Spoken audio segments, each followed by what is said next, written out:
my name is Laura and welcome to my channel, Boundless Books. So when you read as much as I do, you end up reading a lot of awesome books, but you also end up reading a lot of books that don't quite live up to the expectations set by the descriptions or to all the reviews and hype surrounding them. So today I've selected my top 10 most disappointing books to share with you guys. So let's get started. So this is going to be a controversial one right out of the gate, but the first book on this list is Name of the Wind by Patrick Rothfuss. This book was recommended to me by a number of sources, by Amazon, by Goodreads, by my friends, because I love the Farseer trilogy by Robin Hobb, and you can definitely see why someone who's read the Farseer trilogy might recommend this book. Both books are set in a high fantasy world, and they follow a male protagonist telling their story from the first person as they rise from childhood all the way to notoriety. So in the case of The Name of the Wind, Kvothe, the main character, is rising from basically an orphan into a famous magician, and in the case of the Farseer trilogy, Fitz is a royal bastard who then rises up to the position of an assassin and basically kind of saving the realm from disaster. There are a number of reasons why I just really couldn't get into this book, and I actually read all of the first book and even half of the second book before I just called it quits on the series, and here are kind of my main objections with the story. The first was that I thought the writing dragged a lot. There were a lot of just like extraneous sections. In the first book, there's all these tangential sections where the main character, Kvothe, goes off and plays the lute for like pages and pages and pages and pages on end, and it has, from my perspective, absolutely nothing to do with the main plot. Like, I want to know how he became a famous magician, not that he can play lute like a badass. I mean, I guess that's an interesting detail, but honestly, it really doesn't compel me to keep reading. And then the second issue that I had with this series is probably the one that is the most damning in my mind, and that is that the female characters in this book were terrible. Now, this is an issue that I think a lot of male high fantasy writers have, and I understand that it can be really difficult to write realistically from another sex's perspective, but in this book, I thought it was particularly egregious. I'm just so sad that I didn't like this book because it was recommended by so many people and so many people love it, so I just really don't understand what they're seeing in the book that I'm not seeing in the book. Continuing on in this journey of disappointment, we have The Magicians by Lev Grossman. This is another book that gets recommended and bandied about by a lot of different reviewers, and I honestly thought that I would enjoy it because it's talked about as the adult's version of Harry Potter. And this is actually a case where I think that this was a well-written book and that it achieved what it wanted to achieve, but I just really didn't enjoy reading it. Like, it's a thoroughly unenjoyable book. I think that it has a very interesting take and angle, but I just really hated every moment that I read of it. The book follows a young man named Quentin Coldwater who is obsessed with a series of books that follows this character who enters a magical land called Filroy. And he finds out that, in fact, there is a magical world and he's invited to participate in this magical school called Breakville. And honestly, this book had an awesome premise to it because I love that it took a more realistic approach to what it would be like to go off and live in a school like Hogwarts, especially with slightly older characters. So I was really sold on the premise and I went into these books with high hopes. In fact, I bought all 3 books in the trilogy up front, which normally I don't do, so I think I jinxed myself. But my biggest issue with these books is that all the characters are thoroughly unlikable. And I understand that that's part of the point that the author is trying to make, that just because somebody is like selected for a magical destiny doesn't mean that they're necessarily well equipped to handle that destiny or that they're particularly likable or heroic for heading down that path. But it just meant that I really hated every moment reading these books. Maybe someday I'll read the second book in the series because I own it, but honestly it's not going to be anytime soon because I'm super unexcited to jump back into this world. The next book on this list is another one that I might get some hate for, and that is The City of Bones by Cassandra Clare. The book follows a 15-year-old protagonist named Clare or Clary, I don't really know exactly how that's meant to be pronounced, and she discovers that she is a demon hunter or shadow hunter as they're called in this book. These books have a huge following to them. I don't understand exactly why, but they sort of have the die-hard adoration that a lot of the Twilight books instill. And it could be that I got into attempting to read these books when I was a little too old, but for whatever reason, I just found the whole premise and the characters in that first book really unappealing. So Cassandra Clare has a ton of books set in the Shadowhunter world, and some of them actually sound like I might be interested in them because they're set in Victorian London involving demon hunters, and that's something that I really love. There would hopefully, fingers crossed, be less of the like high school drama involved in those.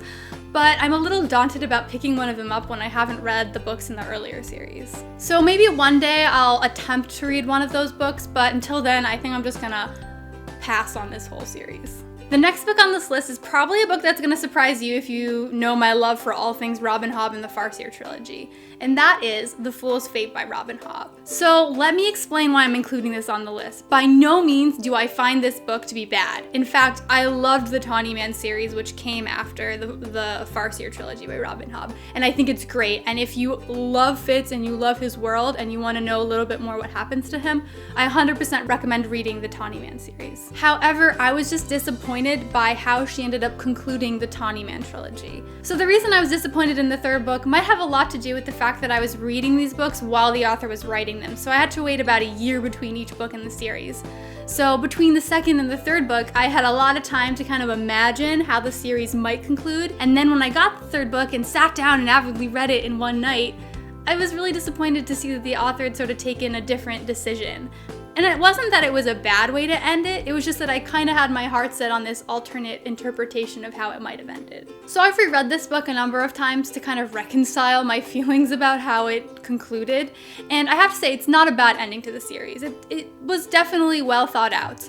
However, I'm always going to have this little kernel of disappointment in my heart for how things wrapped up. The next book on this list is The End of Days by Susan E., and this is the third book in the Penryn and the End of Days series. So I absolutely adored the first book in this series. I read it not really thinking that it would amount to much, and I was so surprised by how weird and creepy it was. The premise of this book is that it's set in a world where angels have kind of taken over and basically destroyed everything, and humans are left to kind of pick up the pieces.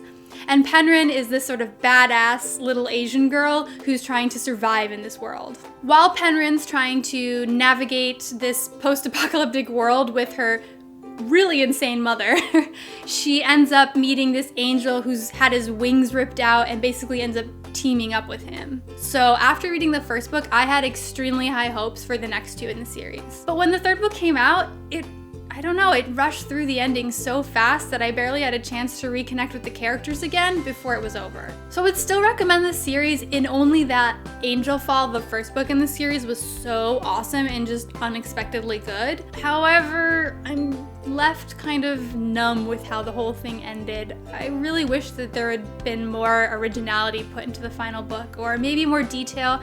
I can't really describe why, it just didn't do much for me. The next book on this list is another YA book set in a dystopian world, and that is Divergent by Veronica Roth. People online love this series, and I really can't fathom exactly why. Yeah, it's kind of got a cool premise. It's set in Chicago in this post-apocalyptic world where people are divided into factions based on sort of which personality they best fit into. And that's an interesting premise, and obviously dystopian books are really popular. However, this one seemed like one of the weakest premises of all the dystopian books that came out around this time. Honestly, I couldn't even get all the way through the first book in the series because I got kind of hung up on the fact that I didn't really like Triss as a character, and I thought the premise for it was a little weak and didn't really make sense to me. And if you want to read my full review about why I liked the movie better than the book, be sure to click right over here. The next book on this list is actually kind of a two-parter, and that's because it's the third and the fourth book in the Throne of Glass series by Sarah J. Maas. So a lot of you might be really upset that I'm including books 3 and 4 of the Throne of Glass series on this list because this is some people's favorite series. Book 1 was really enjoyable, and then book 2 was amazing and really unexpected. I loved it so much. And that's probably why I was freaking disappointed by books 3 and 4 because Sarah J. Maas went in the totally opposite direction with that series. And for those of you who have no idea what I'm rambling on about and have yet to read the series yet, it follows an assassin named Selena Sardathian who, in order to secure her freedom, agrees to kind of compete in this gladiatorial championship. I definitely don't want to discourage you from reading this series because there are a lot of people who think the third and fourth book are amazing and they're totally on board with the direction that Sarah J. Maas decided to take the series.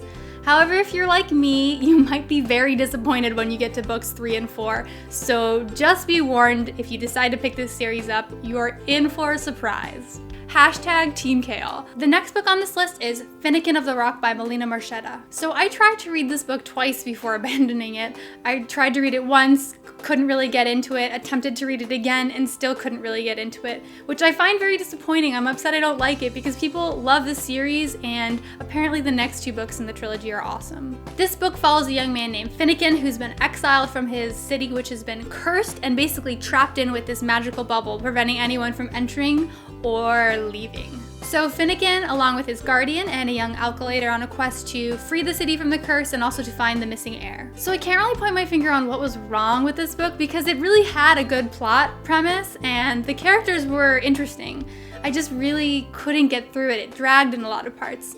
So maybe this would be a good contender to listen on audiobook because it'll kind of force me to get through those moments when I want to just put the book down.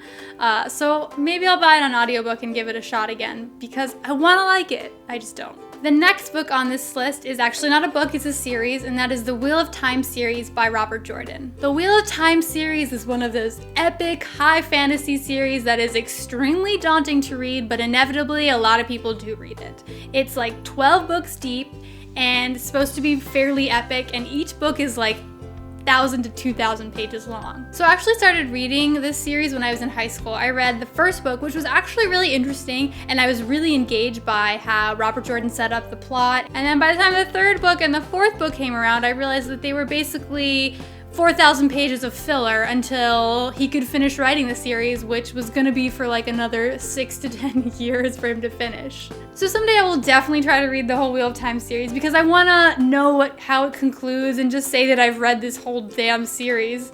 But it's probably not going to be anytime soon because I'm not super excited about slogging through all the books in the middle that are just thousands of pages of filler. And the last book on this list is Champion by Mary Lou, and this is the third book in the Legend series. I actually really like the Legend series. I thought books 1 and 2, and actually most of book 3 were really engaging. The series is set in dystopian California, where basically the government has collapsed, and in its place is this very militaristic republic. It follows one character, June, who is basically this prodigy rising amongst the ranks of the Republic, and also this other character, Day, who is a thief and basically trying to undermine the Republic every chance he can get. I really love the dynamics between these two characters. I thought the series had a very fun premise, and because I really liked the series so much, I was just extra disappointed when I got to the end of this book.